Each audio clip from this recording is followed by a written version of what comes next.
In this video, I'll be showing you the crosshairs that I'm currently using, as well as a few of my favorite settings that I think can really help elevate your gameplay. We're going to go to settings, and under display, there isn't much I want to mention here because it really just depends on your PC, but there is one setting that I think can affect your gameplay, and that's effects detail. When effects detail is low, it can affect a lot of the animations in game and really impact your performance on being able to track certain abilities. For example, when Hella Bird's away and you're on low details, you'll only see this like black mist behind her bird. But if you switch this to high, now you'll also see these green streaks behind her, which really help you track her bird movement, especially when you have so many other things on the screen that you're looking at. So regardless of your build, I would recommend trying to max this specific setting out to as high as you can. Under audio in the playback section, I would turn 3D enhancement on. This kind of helps you pinpoint where the sounds are coming from in game. I would like to note that there is a warning here though, saying unknown errors may happen if 3D enhancement and Windows spatial audio enhancement are activated at the same time. I don't really know what that means. I turned it on and my PC has been fine, so proceed with caution. Now, this next setting may be a bit controversial, but again, under audio, all the way at the bottom, I turned subtitles on. I use the smallest text and a transparent background to help minimize the amount of clutter on my screen.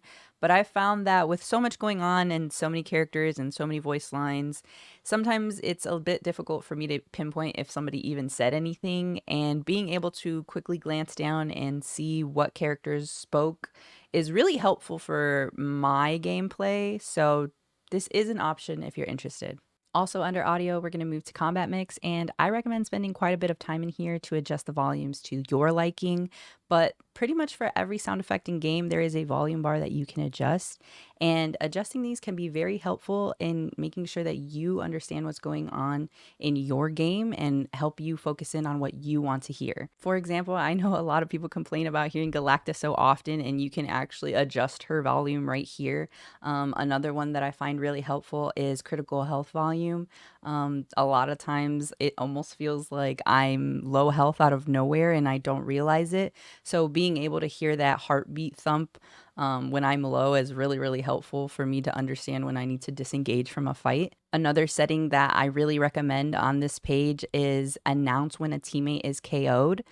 This is super helpful. Too many times I see someone pushing a fight that they don't need to because they don't realize that half of their team is dead. And so this really helps you understand when your team is dying. Another setting that you can turn on is announce enemy KO. I typically have this off, but I recently turned it on, and I haven't really noticed a difference with it. I might turn it off again just to, get rid of one more sound, but this is also an option. Now, the most impactful setting that I think everybody should turn on can be found under keyboard. Scroll down under the reticles, and it's allied health bars. Turn this on.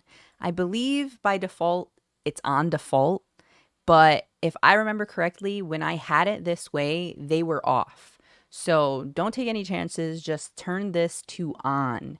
And if you're on controller, you have the exact same setting in the exact same place. Go to controller, under combat, scroll down, allied health bars, turn this on. Now there is absolutely no excuse for you to not know what is going on with your team. And I know some people say that this clutters the screen and there's already so much to look at, but in my opinion, this is way too helpful to not have on.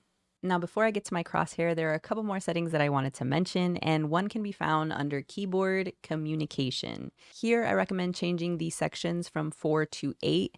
This allows you to bind more ping communications to your wheel. So if you don't want to use VC, this still gives you plenty of options to be able to communicate with your team and get that team gameplay. Again, if you're on controller, you have the same option. Just go controller, communication, same thing.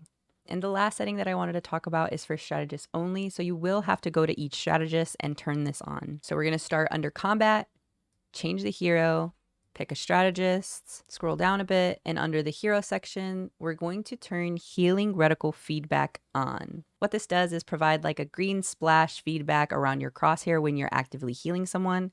And I personally really enjoy it. I understand that that may not be for everybody, but this is an option. Last but not least is my crosshair. I would say that the crosshair I use about 98% of the time is this one right here, the Thicc Plus.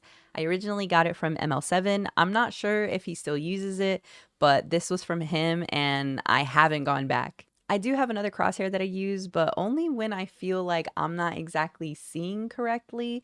I feel that sometimes I'm not really aiming with my crosshair, but I'm aiming with like what I feel the middle of the screen is. And I feel like it's because I'm like glazing over my crosshair and it's like blending in with everything else. So my other option is kind of just like a thicker version of the Thicc Plus. And it's really just to help me like visualize the crosshair on the screen, like really look at it and aim with it. And then I go back to my regular Thicc Plus. So if you'd like to use one of my crosshairs or both of my crosshairs, I'll be putting these reticle codes in the description box below. All you'll have to do is copy it. Then once you're in game, you will click import save, paste the reticle code inside, confirm, and then it should be in there. Once it's imported, you can rename it, drop down the advanced settings, mess with these things to help fine tune it to you and your aim. Now, the last thing that I wanted to show isn't exactly a setting, but it can be very helpful in elevating your gameplay. So you're going to head to the practice range and you're going to walk over to the simulation station in the bottom like right area. And these are the parameters that I use when I'm trying to warm up my aim. We're going to change the bot to be Mantis. Now, I kind of switch between Mantis, Luna, and Cloak. Any three of them is pretty good practice in my opinion. I changed the type to random.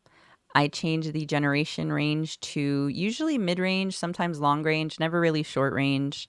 I turn dynamic on. I make the move action random, the movement speed super fast. I turn the timer off and I turn the music off. You're going to apply that and then start. This isn't necessarily a practical way that people will be moving in game, but if you can hit this, you can hit them. That's it for this video. I hope that a setting or maybe the crosshair helps you in your future games. Let me know in the comments if it does or if you learned about something that you didn't know before. Thank you so much for watching. Leave a like, subscribe, and I'll see you next time.